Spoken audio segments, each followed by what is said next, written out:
Yes. Yeah, great, great. Good afternoon, all.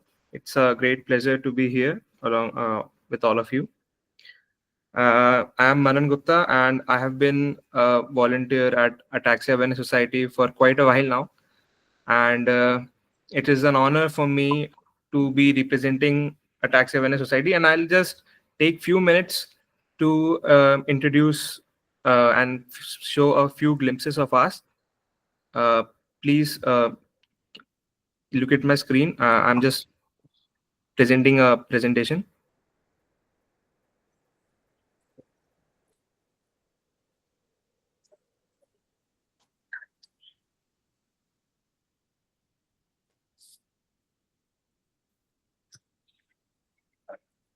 Yeah. All right. So let me first brief about the president of us, Mrs. Swasti Wag. So she is herself an ataxia patient, and she's diagnosed with Friedreich's ataxia for over 35 years now. And the current condition is that she has been fighting it and has been solving various obstacles along the way. Despite these challenges, she pursued a passion for learning and completed a post degree in mathematics. And she has been a president of Indore chapter of Sama Group, which was earlier a self-help group for ataxia patients. And in 2018, she started Ataxia Awareness Society with the mission to raise awareness about ataxia and support those which are affected by it across the country. And we have been conducting various webinars and donation scams. Uh, Swasti वाली meeting है. yeah, and we have been conducting the speech therapy and physiotherapy daily across online platforms, which makes it a common platform for everyone to join every day and keep the hope alive. And these are some glimpses that has been over the years, over these 6-7 years.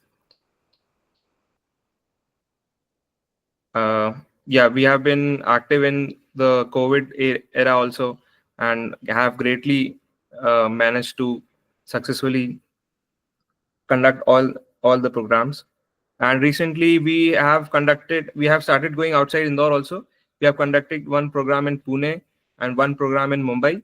And recently, Race for Seven and the International Rare Disease Day, which was on 22nd 28th February, we have participated in the uh, Race for Seven marathon competition also. So, which you can see here. So yeah, not taking much time. I'll just go forward with it. So next up, I'll introduce Mr. Dr. Apur Puranik. Yeah, so he has been our mentor and our patron and a great guide. So he is a senior neurologist, and please, Dr. Puranik.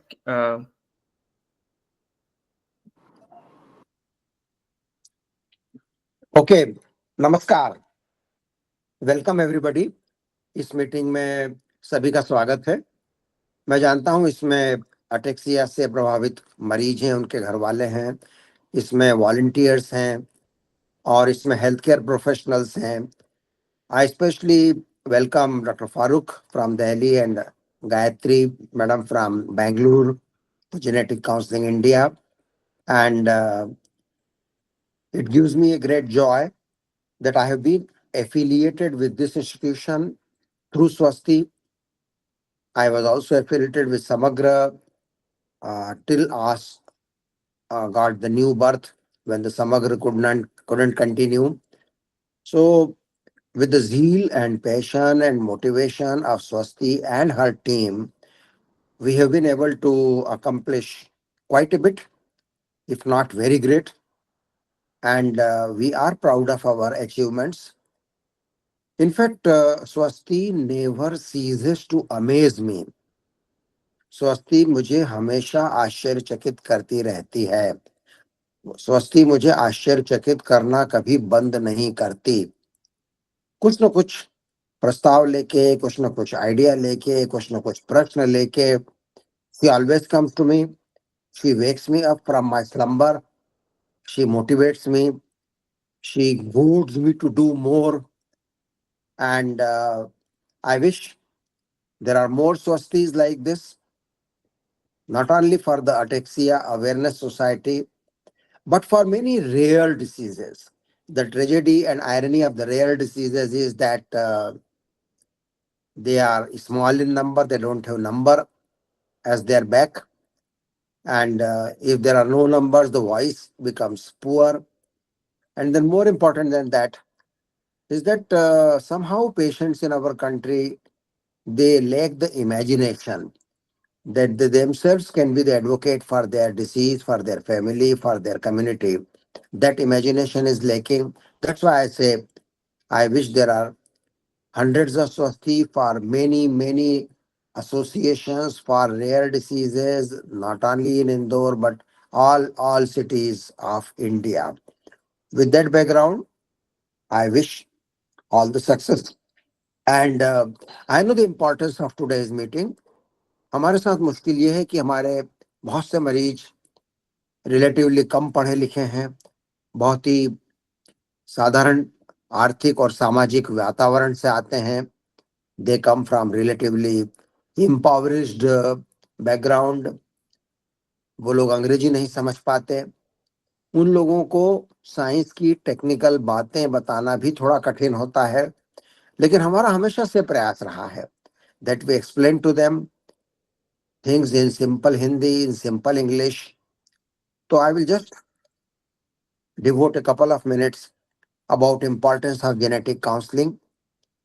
प्रिय मित्रों, प्रिय मरीजों, प्रिय उनके घर वालों, health care workers, volunteers, आप में से कुछ लोगों को जेनेटिक काउंसलिंग के बारे में काफी कुछ पता होगा. फिर भी मैं कुछ बातें रिपीट करूंगा, और जिन्हें नहीं पता है उनको तो जरूर जानना चाहिए कि ये जो बीमारियां हैं अटेक्सिया की, इनमें से ज्यादातर जेनेटिक होती हैं. कुछ केसेस नॉन जेनेटिक भी होते हैं. और जेनेटिक का मतलब होता है कि वो बीमारी का गुण या अवगुण किसी व्यक्ति में अपने माता पिता की तरफ से आता है.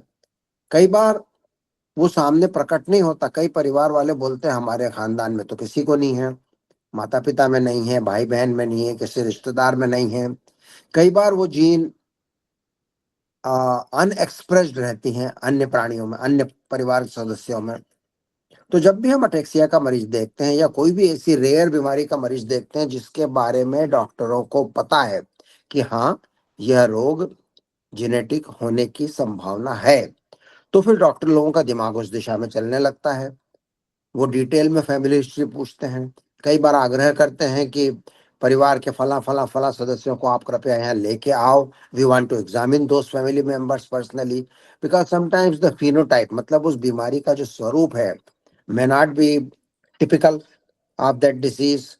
तो कुछ न कुछ चिन्हों की तरफ हम ध्यान देते हैं.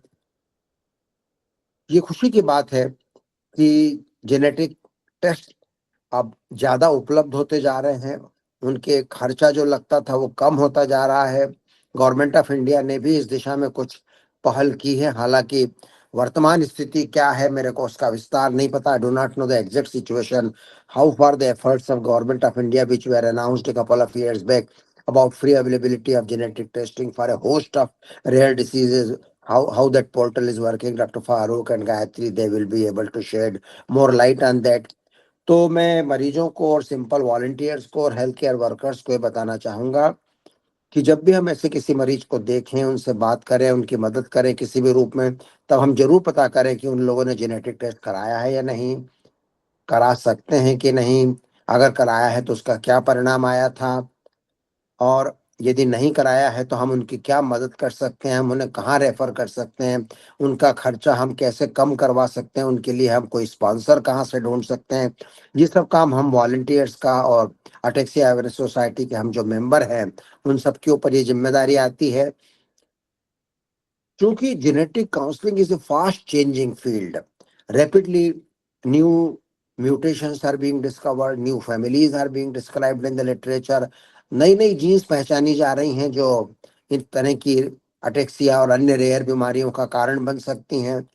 और ये इतनी तेजी से बढ़ रहा है कि हम डॉक्टर लोग भी, यहाँ तक कि जो जेनेटिक स्पेशलिस्ट हैं, वो लोग भी कई बार पिछड़ जाते हैं अपने आप को अप टू डेट रखने के लिए। तो फिर मरीजों का तो कहना ही क्या, वॉलंटियर्स का तो कहना ही क्या। लेकिन अटेक्सिया अवेयरनेस सोसाइटी की तरफ से हम सब की ये जिम्मेदारी रहेगी कि हम हमारे मरीजों को अप टू डेट जानकारी और अप टू डेट सुविधाएं प्रदान करें।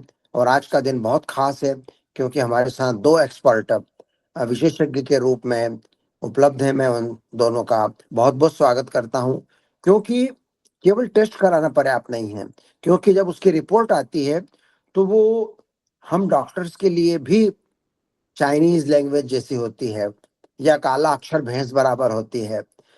उसको इंटरप्रेट कैसे करना, उसको एनालाइज कैसे करना और उसके आधार पर मरीज को सलाह क्या देना, जेनेटिक काउंसलिंग क्या देना, ये भी एक बेसिक डॉक्टर का या इवन स्पेशलिस्ट डॉक्टर के बियॉन्ड है। We need real specialist who are in this field. So I welcome you both, and with that I conclude my introductory remarks. Thank you very much. Thank you so much, Dr. Puranik. It was Ex- really insightful. Manan, I'll take it over. Thank you. Yeah, just a minute, just a minute. I deeply apologize that I didn't introduce Dr. Puranik so deeply, and it would be excruciating that to not know about someone who's not only be a shining light for guiding us every time, but also one of the best neurologists of this country. So this was Dr. Puranik. Yeah, so he has done his MBBS from Kerala University. He is a senior neurologist and retired professor in neurology at MGM Medical College in Indore, who is now focusing his energy and expertise on medical education and research. And along with 45 years of experience, he has dealt with many patients whose problem is not only complex and challenging. And Dr. Puranik is also passionate about advocacy in Hindi for general public, patients, and their caregivers. Yeah, thank you. Thank you, Aditya. Please take over, sir. Awesome. Thanks, Manan. And it is really an honor to have Dr. Puranik here with us. And thank you, sir. आपने बहुत insightful और बहुत ही अच्छा मार्गदर्शन किया है, आपने एक मार्ग प्रशस्त किया है कि किस तरीके से जेनेटिक काउंसलिंग अटैक्सिया पेशेंट्स को हेल्प कर सकती है। आप ही के बैटन को थोड़ा सा आगे ले जाते हुए डॉक्टर गायत्री को इंट्रोड्यूस करना चाहूंगा। So we have Dr. Gayatri here with us. Dr. Gayatri is a certified genetic counselor from Board of Genetic Counseling India. She's also a genomics scientist working in the field of rare genetics disorder at Tata Institutes of Genetic and Society, Bangalore. She did her PhD from Kamineni Hospital, where she was also a clinical genetic counselor and faculty of PG certified program in medical and genetic counseling. After her PhD, she worked at LifeCell International and did her postdoctoral studies from IIT Bombay. Dr. Iyer's lab at TIGS works towards developing cost-effective diagnostics for imprinting disorders, employing long-read sequencing for genetic disorders, and studying actionable pharmacogenomics to improve patient care outcomes. She was also elected as a member of Executive Council of BGCI in 2019 and is currently the Joint Secretary of the board. So over to Dr. Iyer and with your presentation, and please share your insights with us. Yeah. Good evening, everyone. Thank you, Aditya. Thank you, Dr. Puranik, for the opportunity today and the introduction. I'll start with my presentation. Let me know slide.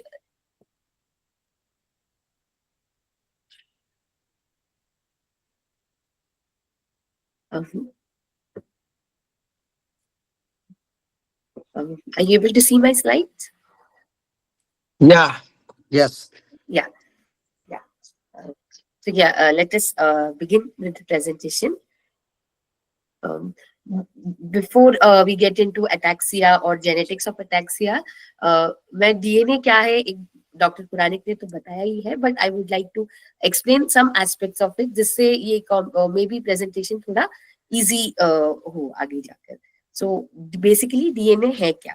So humans में हम में बहुत सारे cells हैं करोड़ों sales है, अलग अलग प्रकार के सेल्स है, जैसे ब्लड सेल है, फिर स्केलेटन है, आईज है, बोन, हर एक का अलग अलग काम है और अलग अलग जगह है, स्पर्म है, एग है, हर एक सेल का अपना एक काम है और अपना एक रोल है बॉडी में। जैसे eyes have to help us see, खून का काम है सब जगह ऑक्सीजन लेकर जाना, हड्डियों का काम है हमें ताकत देना, नर्व्स का काम है सारा इंफॉर्मेशन पास करना। लेकिन एक इंसान के किसी भी सेल में जाकर अगर मैं देखूं तो मुझे उसके अंदर कुछ मिलेगा जिसको बोलते हैं हम न्यूक्लियस। उस न्यूक्लियस में न्यूक्लियस और उसके अंदर रहता है क्रोमोसोम या डीएनए। ये जो रहता है ये हमारे हर सेल में एक समान रहता है।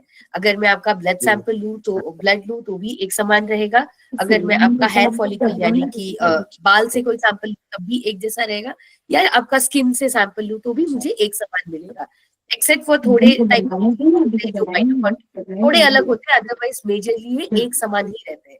जो मेजर क्रोमोसोम्स और डीएनए होता है वो एक ही होता है। तो ये दिखता कैसा है, अगर हमें देखना है एक माइक्रोस्कोप के अंदर एक सेल तो दिखता कैसा है। अगर एक मेल रहेगा, एक लड़का रहेगा तो उसमें 46XY रहेंगे और फीमेल रहेगा तो 46XX रहेंगे। तो मेल में अगर हम देखें तो लास्ट का जो XX या XY होता है वो एक ही डिफरेंट होता है। अदरवाइज अगर हम यहाँ तक देखें 1 to 22 बोथ, अगर मेल हो या फीमेल हो वो एक जैसा दिखाई देता है, ये जेनेटिक मटेरियल। और इसे हम काउंट करने जाए तो 23 पैर्स होते हैं। ये पैर्स आते कहाँ से हैं? 23 मम्मी से आता है, 23 डैडी से आता है। ये अब तक का जेनेटिक डिस्कशन है। इसका क्या काम है हम अभी देखेंगे नेक्स्ट स्लाइड। तो ये क्रोमोसोम जो है जिसमें आपको यहाँ रीजन्स दिखाई दे रहे हैं, यहाँ पर जीन्स प्रेजेंट है। सो हमारे शरीर में अराउंड 25,000 जीन्स है जो मेजरली दो कॉपी में प्रेजेंट है, एक मदर का एक फादर का। खाली एक्स एंड वाई का वो सेम इक्वल नहीं रहता है, बट अदरवाइज हमारे पास क्रोमोसोम 1 से लेकर 22 हर कुछ दो कॉपी में रहता है, हर एक जीन। और ये जीन का काम क्या होता है? ये जीन डिसाइड करता है हमारा हाइट क्या होगा, वेट क्या होगा, किडनी फंक्शन कैसा होगा, ब्रेन फंक्शन कैसा होगा, एनवायरनमेंट के साथ इंटरैक्ट करके जो हमारा ओवरऑल जैसे हम आउटर में दिखते हैं, जो हमारा इंटरनल प्रोसेस है, हर एक एक्टिविटी के लिए जीन्स, एक पर्टिकुलर जीन का काम होता है। सिंस ये जीन्स जो है हमको हमारे मम्मी डैडी से मिलते हैं तो उनके कैरेक्टरिस्टिक्स भी हम में आते हैं। अगर सपोज हम उन्हीं की तरह दिखाई देते हैं, उन्हीं की तरह हमारे बोलने का चाल ढाल होता है, पर्सनालिटी होती है, वैसे ही हमारे पास जो भी टैलेंट या पर्टिकुलर हॉबीज होती है, वो भी इंटेलेक्ट जो होता है वो भी हमारे मम्मी डैडी से मिलता है हमें, क्योंकि उनका जीन्स आता है हमें। So similarly when it comes to health conditions, उसमें भी जीन्स का योगदान रहता है।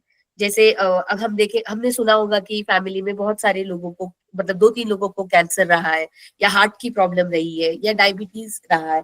ऐसे कोई कंडीशंस जो है कभी कभी ओनली जीन्स के कारण भी पास ऑन हो सकते हैं जनरेशन वाइज जनरेशन, कभी कभी जीन और एनवायरनमेंट का इंटरेक्शन होता है जिससे ये पास ऑन हो सकते हैं। वैसे ही जो हम खाना खाते हैं, हर बार जो भी हम खाते हैं उसका मेजरली क्या होता है कि बॉडी में जाके उसका ब्रेक डाउन होना चाहिए, जो भी हमको उसमें से न्यूट्रिशन मिलना है वो मिलना चाहिए, और जो नहीं चाहिए वो बाहर निकल जाना चाहिए।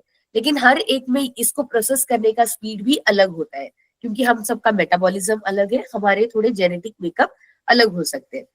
फिर जैसे बीमारी, जब भी हम बीमार होते हैं तो हमारी इम्यूनिटी भी अलग होती है, क्योंकि हर एक का जेनेटिक प्रोफाइल अलग हो सकता है, और जो ताकत होता है इम्यूनिटी वो भी अलग हो सकता है। तो जीन्स का इसमें भी रोल होता है। फिर मेडिसिन, जो दवाई हम लेते हैं, अगर हम, आपको और मुझको दोनों को भी अगर फीवर है, मे बी मुझे 2 डोज लगेंगे, आपको 3 लगेंगे। क्यों? क्योंकि हमारा जो मेटाबॉलिज्म है, जो उस ड्रग की जो एक्टिविटी है, बॉडी के जो एंजाइम्स है, उसका एक्टिविटी लेवल्स अलग है। तो वैसे ही अब मतलब बेसिक आइडिया ये है कि जीन्स का इन सब में एक रोल, कोई ना कोई रोल होता है कि कैसे हर एक फंक्शन बॉडी में कैरी आउट होते हैं। तो जेनेटिक काउंसलिंग क्या है? So genetic counselling is a process wherein हम पेशेंट से, या किसी को अगर कोई जेनेटिक कंडीशन होने का रिस्क है उनसे, या उनके फैमिली से, या डॉक्टर से, या इन जनरल पब्लिक किसी को इंटरेस्ट है समझने में कि ये पर्टिकुलर कंडीशन जो है ये जेनेटिक है, या ये वापस आ सकता है, या किसी और को आ सकता है, या अगर पेरेंट्स को तो बच्चे में आ सकता है क्या, इसका कैसे हम सर्वेलेंस कर सकते हैं, कैसे इसको जान सकते हैं, उसके लिए जेनेटिक काउंसलिंग को, जेनेटिक काउंसलर्स को अप्रोच किया जाता है। मेजरली इसके 4 एस्पेक्ट्स होते हैं। एक है डायग्नोसिस, जो भी आपका डायग्नोसिस होता है, सपोज अटैक्सिया में भी कई प्रकार होते हैं ना, स्पाइनोसेरेबुलर है, फ्रेडरिक्स है, इसका डायग्नोसिस क्या है, इसका क्या मतलब बनता है, आपके लिए क्या मतलब बनता है, आपके घर वालों के लिए क्या मतलब बनता है इस डायग्नोसिस का, फिर रिस्क क्या है, सपोज आपको है तो आपके नेक्स्ट जनरेशन को रिस्क कितना है, अगर मेरे भाई को है तो मुझे उस एज में आने के बाद मुझे क्या रिस्क होता है, ये रिस्क इवेल्युएशन होता है, इसका क्या, फिर इसके बेसिस पे कोई मैनेजमेंट है क्या, कहीं कोई ड्रग डेवलप हो रहा है क्या, ये इंफॉर्मेशन शेयर करते हैं काउंसलर्स। लास्टली सपोर्ट, जैसे यूजुअली तो डायग्नोसिस के दौरान हम इंटरैक्ट करते हैं, बट आफ्टर दैट आप means you have a life to lead and you need all that of support. So कई बहुत सारे जेनेटिक कंडीशंस के अपने सपोर्ट ग्रुप्स होते हैं, एडवोकेसी ग्रुप्स होती है, तो जेनेटिक काउंसलर्स ट्राई करते हैं कि जब भी वो कुछ किसी फैमिली से मिले और उनमें कोई डायग्नोसिस रहे, ऐसा कोई एक्टिव ग्रुप है तो वो उनसे उनको कनेक्ट करते हैं, ये उनका रोल होता है। और किसके लिए कौन कौन आ सकता है जेनेटिक काउंसलिंग के लिए, एक मेजरली तो पहले हम देखते थे कि अगर फैमिली बहुत सारे मेंबर्स को कोई पर्टिकुलर कंडीशन है, जैसे मैंने बताया हार्ट का हो सकता है या कैंसर या अटैक्सिया बहुत लोगों को है, वैसे लोग आ सकते हैं जेनेटिक काउंसलिंग के लिए। या ड्यूरिंग प्रेगनेंसी के टाइम सपोज कोई रिपोर्ट्स अबनॉर्मल आ जाए, या आपके 12 वीक्स जो 12 हफ्ते में टेस्ट होता है उसमें कुछ अबनॉर्मल आ जाए, तब जेनेटिक टेस्टिंग के लिए आ सकते हैं।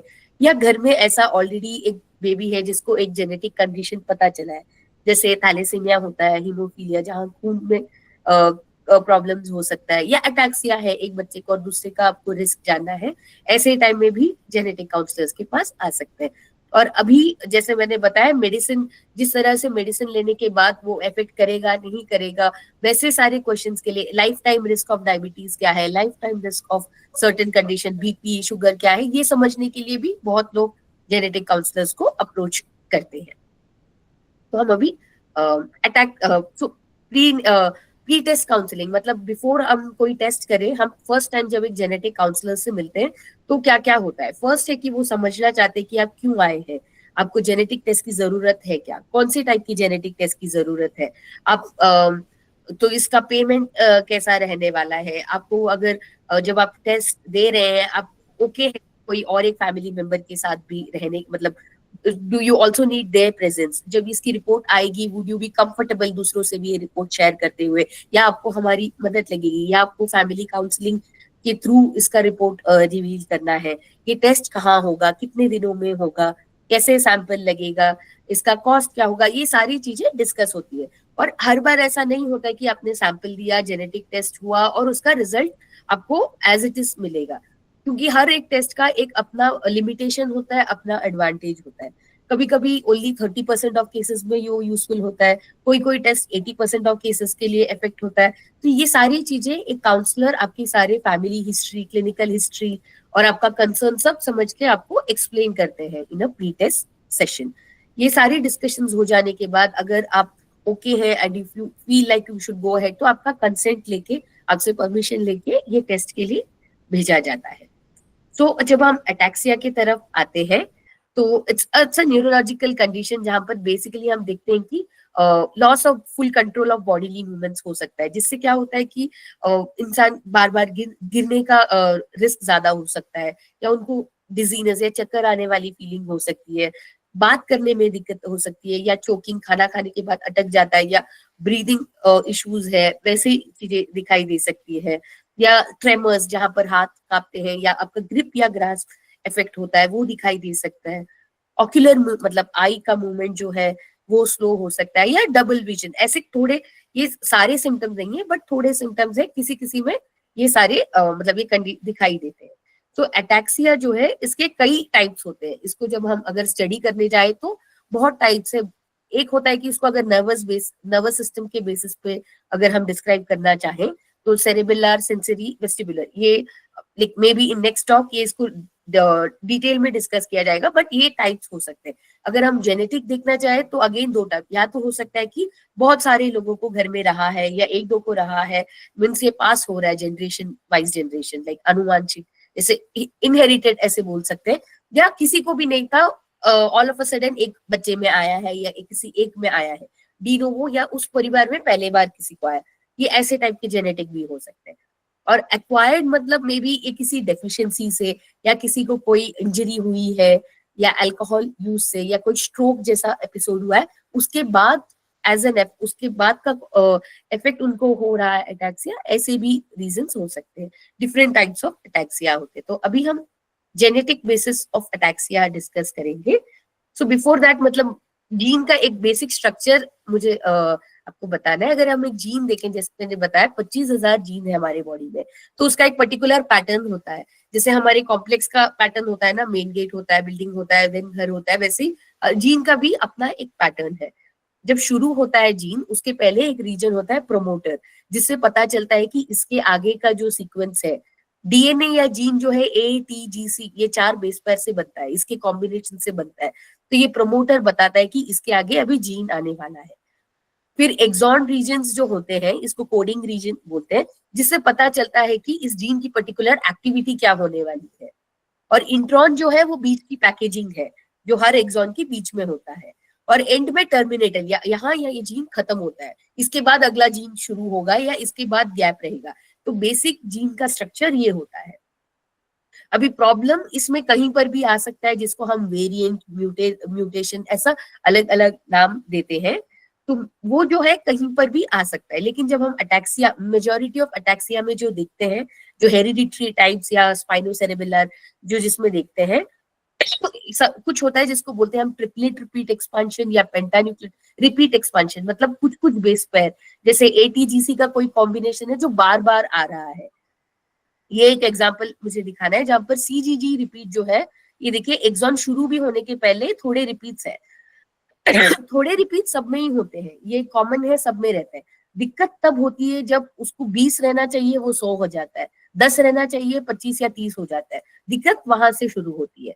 तो ये एक एग्जाम्पल है जहां पर ये CGG 2 बार था, ठीक था, लेकिन जब अभी 100 बार हो गया है, तो उस जीन की एक्टिविटी जो थी वो उसको करने नहीं दे रहा है, क्योंकि ऑलरेडी इतना रीजन उसने कैप्चर कर लिया है कि जीन को जहां जाकर एक्ट करना था वो हो नहीं पा रहा है। तो ऐसे ही कहीं, मतलब कहीं पर भी जीन में ये दिक्कत हो सकती है। ये एक एग्जाम्पल है जहाँ 5UTR, मतलब जीन की शुरुआत में थोड़े कंडीशंस में हमको ये रिपीट दिखाई देते हैं। SCA12 जो बहुत कॉमन है अग्रवाल कम्युनिटी में इंडिया में, उनमें यहाँ पर चेंजेस दिखाई देती है। फिर फ्रेजाइल एक्स जो एक्स लिंक टाइप का होता है, वहां पर UTRs में दिखाई देती है। फिर फ्रेडरिक्स अटैक्सिया है, वो जीन के पहले इस रीजन में दिखाई देती है। फिर कोडिंग रीजन वाले भी बहुत है, जैसे SCA1 है, 3 है, 6 है। उसके बाद 3 prime towards the end SCA8। तो ये ऐसे एग्जांपल्स है जहां पर ये रिपीट्स बहुत ज्यादा बढ़ जाने के कारण वो जीन की जो एक्टिविटी है वो ठीक से, जिस तरह से होनी चाहिए उस तरह से हो नहीं पाती है। और क्या होता है कि मतलब एक जनरेशन से अगले जनरेशन में जब ये जाती है, जब मतलब फर्स्ट जनरेशन मदर से जब बेबी होता है, या पेरेंट्स के जो स्पर्म और एग से उससे जब बच्चा बनता है, तो जब क्या होता है कि ये जो जीन के जो रिपीट्स है, उनमें चांस होते हैं कि सपोज अगर ये 40 है तो ये और आगे जाके 50 भी हो सकते हैं, क्योंकि ये बार बार रिपीट होता है। तो बॉडी में भी समटाइम्स ये कैपेबिलिटी मिस हो जाती है कि इसे यहाँ रुकना चाहिए, तो वो कंटिन्यूअसली बनते जाता है वो रिपीट। तो इससे ये बड़ा हो सकता है, जो मे बी 40 या 45 रहा होगा फर्स्ट जनरेशन में, सेकेंड जनरेशन में 48, 50 ऐसे भी आने के रीजंस हो सकते हैं। तो ये जस्ट एक एग्जाम्पल है जहां पर दिखता है कि हर एक रिपीट्स जो भी ग्रीन रीजन आपको दिख रहा है ना इस पार लेफ्ट साइड में, ये नॉर्मल रिपीट्स है, ये हमारे बॉडी में रहने चाहिए। जब वो ग्रे होता है तो थोड़ा बढ़ते जा रहा है, जब वो रेड हो जाता है तब हमको वो पूरे फीचर्स दिखाई देते हैं। तो कोई कोई जिसको हम टेस्ट करते हैं तो किसी का ग्रीन में रहता है, मोस्टली हेल्दी इंडिविजुअल्स के ग्रीन में आते हैं, इसके लिए उनको दिक्कतें नहीं आती है। कभी कभी जब ग्रे में आता है तो 1-2 फीचर्स दिखाई देती है। तो यूजुअली ये जो कॉपी नंबर या जो भी ये दिखाई दे रहा है, सीक्वेंस दिखाई दे रहा है इंसान में, जब वो पैदा होते हैं तभी उनके जीन्स में ये रहता है, ये ओवर द टाइम नहीं होता है। तो जब आप पैदा हो रहे होते हैं, आपके अगर जेनेटिक इसमें ये जानकारी है, तो हमको तभी भी पता चल सकता है कि इनको आगे जाकर ये कंडीशन आ सकता है कि नहीं। तो ये थोड़े एग्जाम्पल्स है जहां पर ये जो रिपीट्स है ना, ये कोडिंग रीजन में है। कोडिंग रीजन में हो जाने से क्या होता है, एक अमाइनो एसिड, बेसिकली जीन जो है एक प्रोटीन बनाने में मदद करता है। प्रोटीन के अगर हम ब्रेक डाउन करेंगे तो अमाइनो एसिड्स होता है। तो कभी कभी अमाइनो एसिड हद से ज्यादा बढ़ जाते हैं, जिससे ये सारी दिक्कतें आती है। और कोई कभी कभी ये अमाइनो एसिड को तो कोड नहीं करता है, बट जैसे प्रमोटर रीजन हमने देखा था लास्ट एग्जाम्पल, वहां पर हो सकता है। तो ये एग्जाम्पल्स है। ये डिफरेंट टाइप्स ऑफ एससीए हैं, बहुत सारे मेजरली इनके फीचर्स है अटैक्सिया सारे, लेकिन इन सब में एक कॉमन बात ये है कि ये सारे autosomal dominant mode of inheritance follow करते हैं। इसका मतलब क्या, जैसे अभी हम सब में दो दो जीन होती है ना, एक मदर से आता है एक फादर से आता है। ऑटोसोमल डोमिनेंट जीन्स में क्या होता है कि अगर एक जीन में भी अगर ये दिक्कत आ गई, एक में भी ये रिपीट हद से ज्यादा बढ़ गई, तो उससे रिलेटेड बीमारी दिखाई देगी, उससे रिलेटेड सिम्टम दिखाई देगी। तो अगर एक अच्छा रहेगा तो भी मतलब वो पूरा कॉम्पनसेट नहीं कर पाएगा, एक प्रॉब्लमेटिक है तो वो डिसीज दिखाई देगी। इस पर्टिकुलर फैमिली में ये जो फादर है उनको ये रिपीट थोड़ा ज्यादा है। तो इनसे क्या होता है कि इनके पास एक अच्छा और एक कमजोर है, मम्मी के पास दोनों भी हेल्दी जीन्स है। जब इनके बच्चे होते हैं ना, तो दो टाइप हो सकते हैं, या तो फादर से अच्छे जीन गए हैं या तो वो वीक वाले गए हैं। इन ये ऐसे केसेस में ऐसे भी हो सकता है कि मदर के पास वो रहा हो, जैसे इस फैमिली में देखिए अभी यहाँ ये बेटी जो है वो अफेक्टेड है, यहाँ पर बेटे को हुआ है। तो ये जो है मेल फीमेल को फॉलो नहीं करता, अगर आपके पास है एक कमजोर एक अच्छा, तो ये दिखाई देगा, ये बताएगा कि आपको ये बीमारी हो सकती है, you will get affected with this condition. ये जेंडर देख के नहीं होती है ये बीमारी, और ये आपके हाथ में भी नहीं होता है कि आप अच्छा वाला जीन देंगे या बुरा वाला जीन देंगे। जैसे मेल या फीमेल बर्थ में आप डिसाइड नहीं कर सकते, ये भी आप डिसाइड नहीं कर सकते पहले से। फिर थोड़े कंडीशंस होते हैं जैसे कि फ्रेडरिक्स अटैक्सिया है या अटैक्सिया टेलेंगजेक्टेसिया है, जो ऑटोसोमल रेसेसिव होते हैं।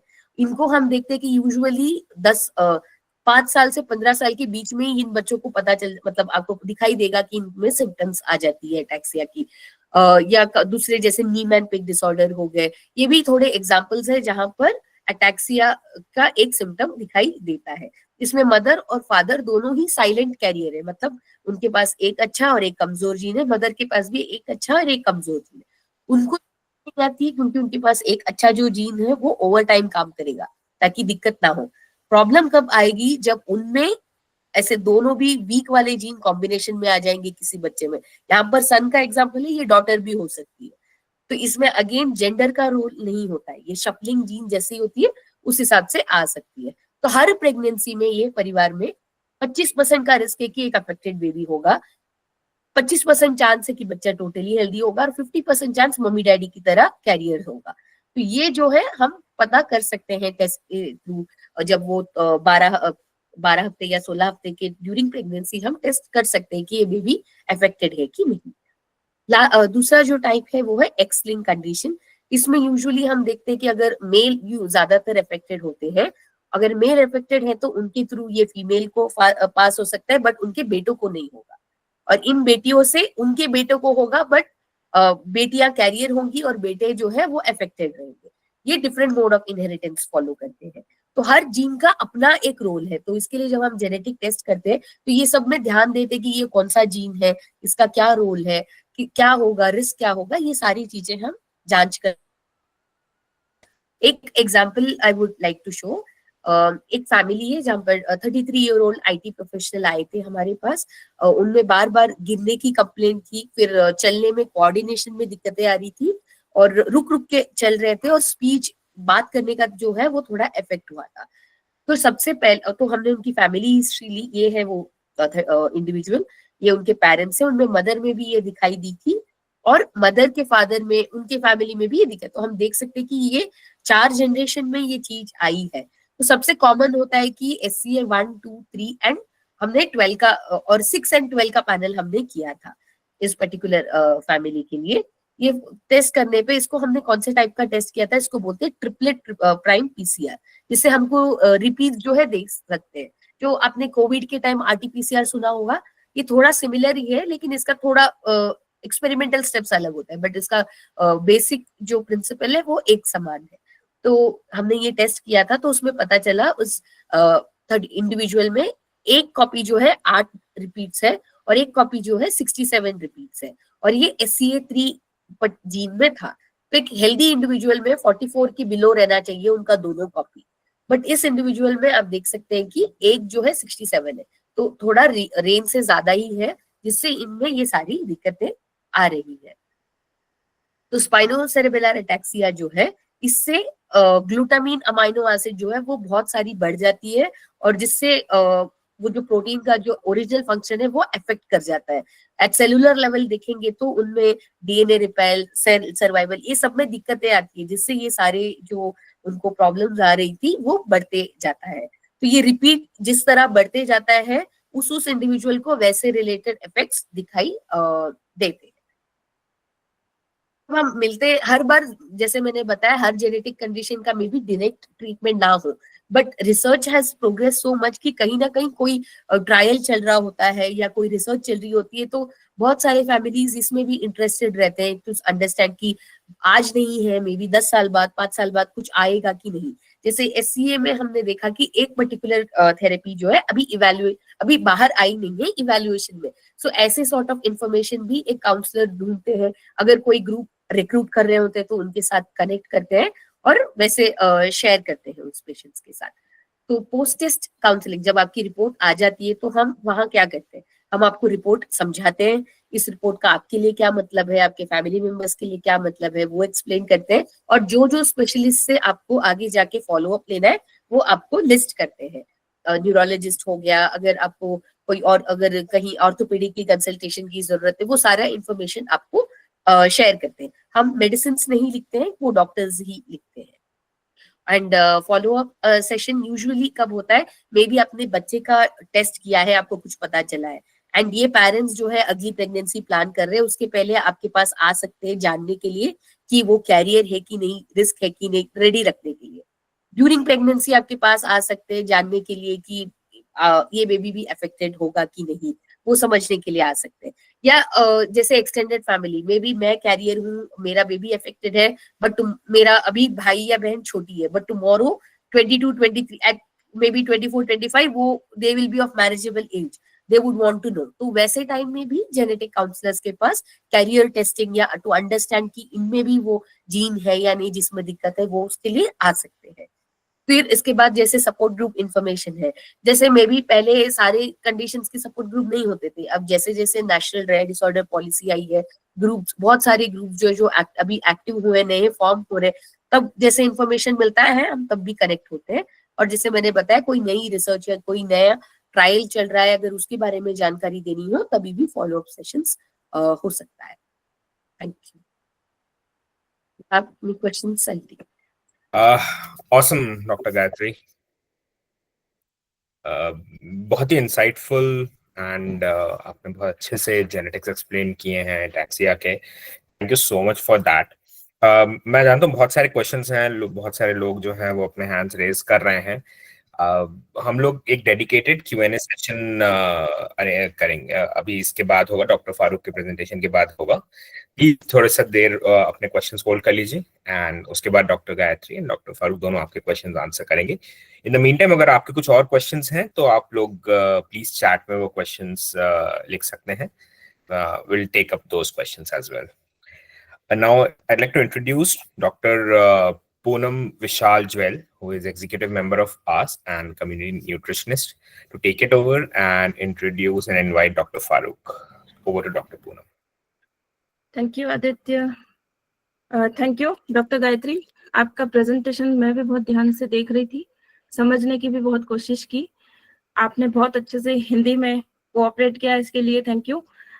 मैं अटैक्सिया अवेयरनेस सोसाइटी की तरफ से और स्वस्ति की तरफ से स्पेशली आपको थैंक्स देती हूँ। डॉक्टर पुरानिक नमस्ते, आप आए। डॉक्टर फारूक, नेक्स्ट प्रेजेंटेशन आप लेंगे, उसके पहले मैं चाहती हूँ कि हम अटैक्सिया का जो 8th फाउंडेशन डे मना रहे हैं इस सीरीज ऑफ वेबिनार के थ्रू, उसका पहला सेशन हम लोगों ने प्लान किया था। इसमें आप सबको इंट्रोड्यूस करना चाहूंगी डॉक्टर फारूक से।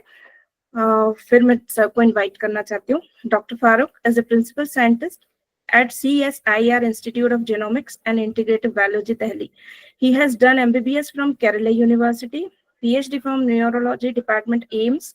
He joined IGIB in 2006 as a junior scientist and recipient of Young Scientist Award in Biological Sciences in year 2015. Worked mainly in the area of clinical genetics and genomics of hereditary ataxias. He applied next generation tools like NGS and induced stem cell based development of disease model for advancement in the field of Indian and international context. His lab run a pan-India program, GOMED, to assist genetic diagnosis of various genetic disorders ranging from thalassemia, motor neuron disease, and rare of the rarest genetic disorders. He is Associate Genetic Counselor affiliated by BGCI since 2022. Sir, मैं आपका स्वागत करती हूँ। आप इतने short notice पर ataxia awareness society के लिए अपना समय निकाल कर आए। आपको इनवाइट करना चाहूंगी। सर एक सेशन ले रहे हैं, स्पेक्ट्रम ऑफ अटैक्सिया सर का टॉपिक है। Doctor Farooq, over to you, you can continue your session. Thank you so much sir. Thank you so much and good evening all. And मैं आस्का और स्वास्तिका और डॉक्टर पूनम का बहुत शुक्रगुजार हूँ। थैंक यू, धन्यवाद कि आपने मुझे इनवाइट किया। And I would like to thank as well doctor Apurva Puranik. He is a mentor, neurologist, and I'm very fond of him because उन्होंने कमान थामी हुई है अपने क्षेत्र से। और मैं डॉक्टर गायत्री का भी धन्यवाद करना चाहूँगा। उन्होंने काफ़ी अच्छा सेशन लिया, काफ़ी मेरे लिए काफ़ी आसानी होगी क्योंकि मैं थोड़ा सा आगे की बात करूँगा। तो उससे पहले उन्होंने काफ़ी कुछ कवर कर लिया है जो बेसिक चीज़ें हैं, और ना कि बेसिक बल्कि काफ़ी अंदर तक भी जाके उन्होंने समझाने की कोशिश की है। तो इसी के साथ मैं अपना प्रेजेंटेशन शेयर करना चाहूँगा। सो वेट कीजिएगा।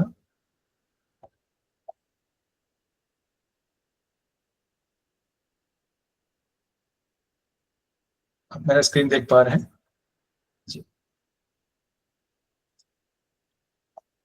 जी आप मेरा स्क्रीन देख पा रहे हैं?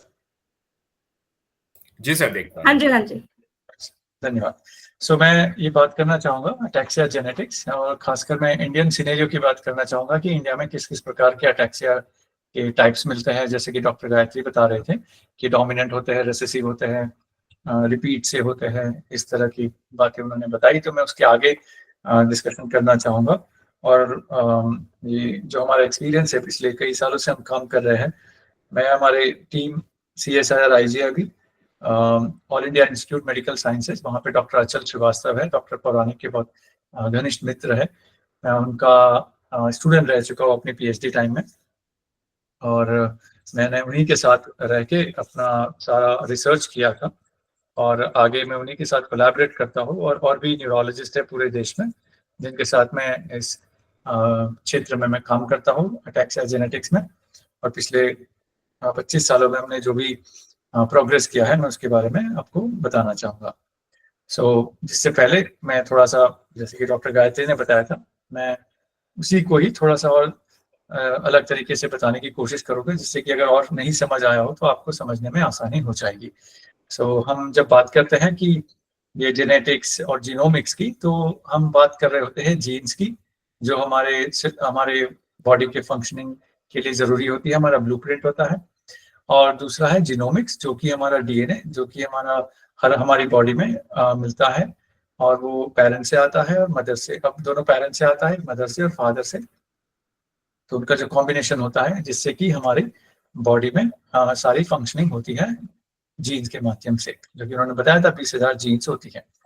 सो इसके अध्ययन को हम जीनोमिक्स और जेनेटिक्स कहते हैं। और हम हमारे इंस्टीट्यूट IGIB, जो CSIR गवर्नमेंट ऑफ इंडिया का एक रिसर्च लैब है, वहाँ पे हम ये रिसर्च करते हैं।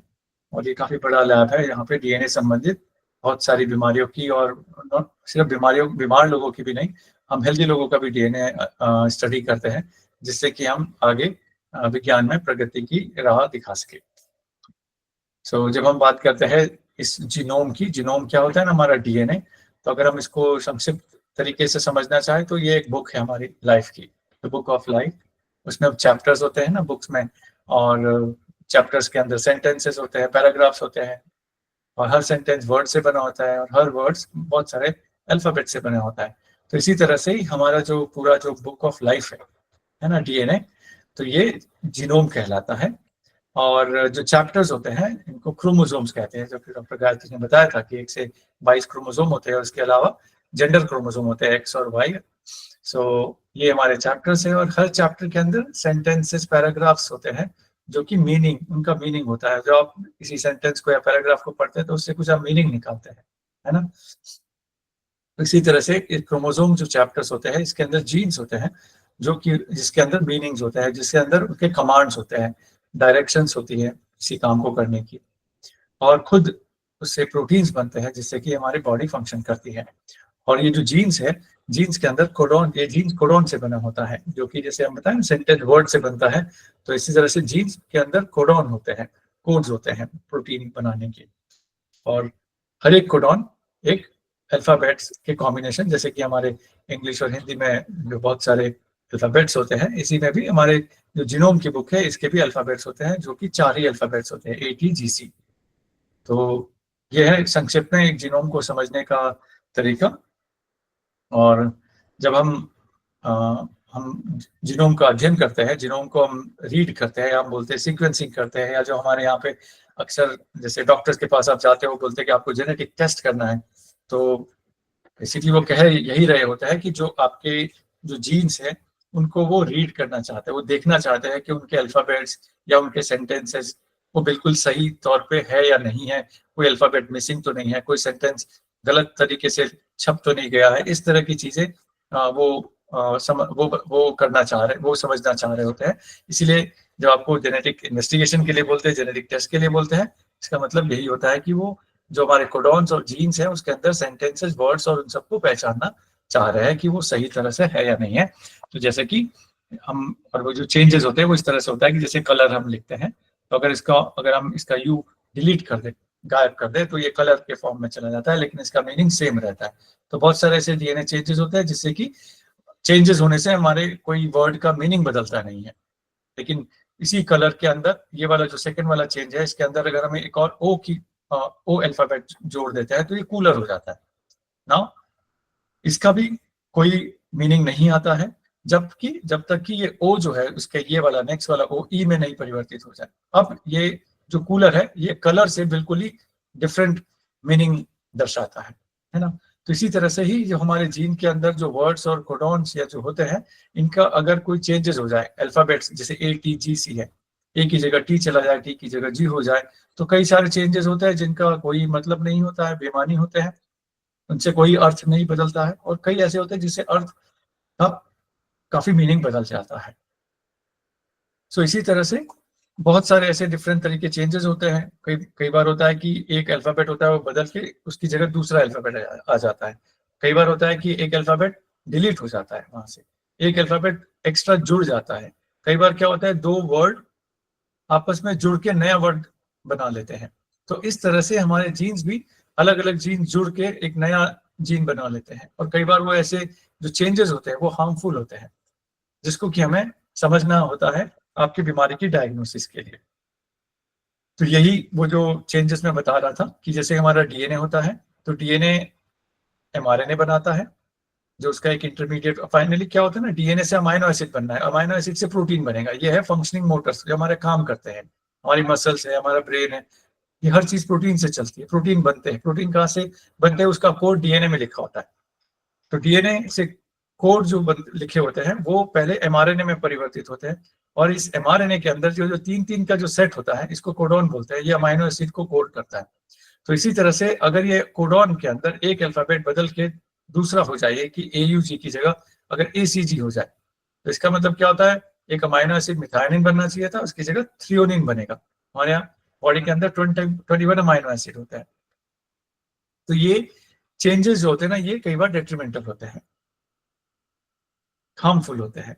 कई बार ये हार्मफुल नहीं भी होते हैं, या हार्मफुल नहीं होते हैं लेकिन वो इस तरह से इंपॉर्टेंट होता है कि वो हमारे और आपके जो जनरल डिफरेंसेस होते हैं, कि जैसे कि आपके बालों का जो टेक्सचर है वो अलग होगा, आपके बाल सीधे होंगे, मेरे बाल घुंघराले होंगे, इस तरह के परिवर्तन कॉज करते हैं। इससे हमें बीमारियां नहीं होती है, वो हमारे जो फिनोटाइप होता है, जो हमारे लक्षण होते हैं, उसको निर्धारित करते हैं। तो ये DNA के चेंजेस होते हैं। जब हम अटैक्सिया को पढ़ते हैं, जैसे कि जो डॉक्टर गायत्री बता रही थी, तो इसमें एक इम्पॉर्टेंट जो मैकेनिज्म होती है जेनेटिक डिफेक्ट की, वो होती है रिपीट्स होते हैं। जैसे अल्फाबेट होता है ना, तो वो अल्फाबेट एक कोडॉन जो मैंने बताया था, जैसे CAG 3 बेस का एक कोडॉन है, ये बार बार रिपीट होता है, एक के बाद एक के बाद एक के बाद एक दूसरा कोडॉन लिखा होता है, ये सेम टू सेम रिपीट होता है। ऐसे बहुत सारे जीनोम के अंदर, जो पूरी बुक है उसके अंदर ऐसे ऐसे बहुत सारे कोडॉन्स हैं जो एक के बाद एक लाइक प्रकट होते हैं और उसके अंदर विद्यमान होते हैं। तो हम यहाँ पे क्या देखने में इंटरेस्टेड होते हैं कि जो हमारे अटैक्सिया के बहुत सारे जो अटैक्सिया टाइप है उसमें क्या होता है कि ये जो CAG का एक कोडॉन है, ये नॉर्मल का एक रेंज है। डॉक्टर गायत्री बता रही थी कि जैसे 20 तक होना चाहिए था। अगर 20 बार रिपीटेड है CAG कोई परेशानी नहीं होगी, लेकिन अगर यही CAG अगर 40 हो जाए तो ये परेशानी करता है। और ये परेशानी का ही एक रिजल्ट होता है कि जैसे कि हम बोलते हैं अटैक्सिया हो। ऐसे बहुत सारे ऐसे जीन्स है जिसके अंदर ऐसे कोडॉन्स मिलते हैं और जिनका ये लेंथ ये चेंज होने से परेशानी बढ़ती है और ये अटैक्सिया के रूप में प्रकट होती है। तो हमारा जो काम है पिछले जो 20 सालों में हमने जो काम किया है, हमारी जो प्रयोगशाला जो हम मतलब हमारा काम मरीज से शुरू होता है। हम डॉक्टर आंचल के साथ बहुत क्लोजली काम करते हैं ataxia clinic all India institute medical science में। तो मरीज जाता है, वहाँ पे एक डेडिकेटेड क्लिनिक है, वहाँ पे पूरा डीप इवैल्यूएशन होता है। हर शनिवार को वहाँ पे अटैक्सिया क्लिनिक चलता है और मरीज का क्लिनिकल जो पूरा जो चेकअप करता है डॉक्टर, उसके बाद उनके रिकॉर्ड्स बने जाते हैं, उनका जांच लिखी जाती है, MRI होता है, नर्व कंडक्शन टेस्ट होते हैं, जेनेटिक टेस्ट लिखा जाता है। तो उसमें जो जेनेटिक टेस्ट के लिए जो ब्लड का सैंपल होता है वो हमारे पास आता है इनमें जांच के लिए।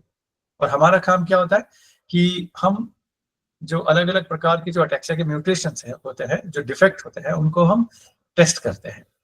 तो हमारा ये जो मेन है म्यूटेशन स्क्रीनिंग, जो उत्परिवर्तन बोलते हैं हिंदी में, शुद्ध हिंदी में, उसकी स्क्रीनिंग करते हैं। हॉटस्पॉट उत्परिवर्तन जो कि बहुत कॉमन होता है, एक से ज्यादा मरीजों में मिलता है सेम म्यूटेशन। कुछ होते हैं बहुत कॉमन उत्परिवर्तन कि एक तरह का जो जेनेटिक विकार है वो बहुत ज्यादा पाया जाता है। और उसके बाद हम जैसे ही इसका अध्ययन कंप्लीट कर लेते हैं, हम रिपोर्ट करते हैं, वो रिपोर्ट डॉक्टर के माध्यम से पेशेंट तक जाती है। इसके बाद जब हम ये पहला स्टेप होता है हमारे लैब के अंदर कि हम पहले म्यूटेशन या जेनेटिक डिफेक्ट की स्क्रीनिंग करते हैं। उसके पश्चात हम रिपोर्ट देने के बाद हम यहाँ पे हमारी शोध, तब हमारा काम जो मेन काम होता है उसके बाद शुरू होता है कि हम ये जानने की कोशिश करते हैं कि ये जो म्यूटेशन या जेनेटिक डिफेक्ट है ये इंडिया में कब आए, इसकी उत्पत्ति हुई कैसे, क्या ये अचानक ही उत्पन्न हो गया है या पहले से चलता आ रहा है, हमारी पीढ़ियों से, हमारे पूर्वजों से ये हमें मिला है। उसके बाद जो कई मरीजों में हमें कारण नहीं मिल पाता है, उसकी हम जांच करते हैं कि कोई नया डिफेक्ट है क्या इनमें जो अभी तक पता नहीं है, या ऐसा कोई रेयर ऑफ रेयरेस्ट है कि एक तो रेयर होता है, ये पता ही है जेनेटिक बीमारी है, और रेयर से भी रेयरेस्ट अगर कोई ऐसा डिफेक्ट होता है म्यूटेशन, उसकी हम शोध करते हैं। उसके बाद हम उस मरीज की कोशिकाएं लेके एक डिजीज का मॉडल बनाते हैं, जिससे कि आगे हमें डिजीज को अध्ययन करने के लिए हमें रिसोर्स मिल सके।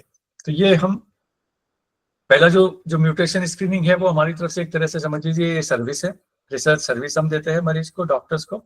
उसके बाद हम अपना रिसर्च करते हैं और इन दोनों के ही तालमेल के बाद, इन दोनों के जो हमारे लर्निंग के बाद हमने बहुत सारा काम ऐसा किया है कि वो हमसे नॉलेज और भी प्रयोगशालाओं ने, जो कि निजी प्रयोगशाला है, हॉस्पिटलों की प्रयोगशाला है, उन्होंने लिया है। हम उनको हेल्प करते हैं कि ये टेस्ट कैसे करना है, ताकि वो अपने अपने क्षेत्र में अपने अपने जगह पे वो इन टेस्ट को उपलब्ध करा सके आप लोगों के लिए। और इसके अलावा हमारे इन सब नॉलेज से हमने कम्युनिटी में भी स्क्रीनिंग की है कि कई जगह ऐसा होता है कि क्योंकि ये जेनेटिक बीमारियां हैं तो एक कम्युनिटी में होती है, और हमारे यहाँ पे अक्सर क्या होता है ना कि शादियां कम्युनिटी के अंदर करते हैं लोग, बहुत ही कम ऐसा होता है कि एक कम्युनिटी दूसरी कम्युनिटी में मैरिज हो रही होती है, तो विद इन कम्युनिटी मैरिज करते हैं। तो कई बार क्या होता है कि वो जो जेनेटिक डिफेक्ट होता है जो एक कम्युनिटी में पाया जाता है वो और भी एक से ज्यादा परिवार में मिलता है, तो हमें कई बार होता है कि गांव को स्क्रीन करना पड़ जाता है। तो ये सब भी काम हम करते हैं। उसके बाद जब जितना ये सारे जितना टेस्टिंग हो जाता है, उसके बाद हम ये पता लगाते हैं कि भारत में किस किस प्रकार के अटैक्सियाज मिलते हैं। तो अगर हम जब कंपेयर करते हैं कि ये सारे अटैक्सिया वही है जो पूरे वर्ल्ड में मिलते हैं, या जो सारे अटैक्सिया जो पूरे वर्ल्ड में होते हैं वो सारे के सारे हमारे यहाँ पे होते हैं, या कुछ नहीं होते हैं, या कुछ सिर्फ हमारे यहाँ पे होते हैं और बाकी जगह नहीं होते हैं।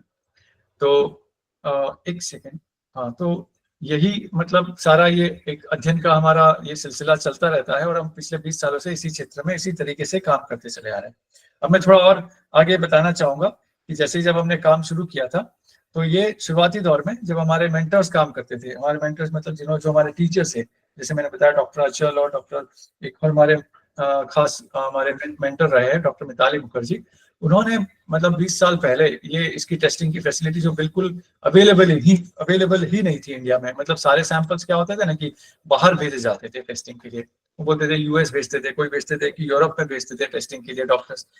उन्होंने यहाँ पे ये टेस्टिंग की फैसिलिटी इंडिया में उपलब्ध कराई थी, जैसे कि फ्रीड्रिक अटैक्सिया की टेस्टिंग सबसे पहले यहाँ पे 1999 में उन्होंने यहाँ पे सेटअप किया था। तो उसके बाद से लेके हम धीरे धीरे जैसे जैसे विज्ञान में और भी नए सहज तरीके उपलब्ध हो गए हैं जिससे टेस्टिंग आसान हो गई है।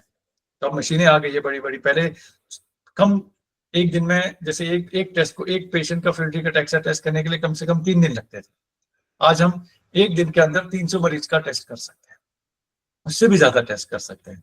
तो ये सारी जो उपलब्धियां है ये विकास जो विज्ञान के विकास की वजह से हुई है, और मतलब काफी कुछ मैंने अपने आंखों से अपने ही टाइम में ज्वाइन किया था, और आज मैं जब 2025 में देखता हूँ तो काफी परिवर्तन आ चुका है। कि पहले जेनेटिक टेस्ट को करने के लिए बहुत ही कम लैब उपलब्ध हुआ करती थी, बहुत ही कम जगह ये टेस्ट हो पाते थे।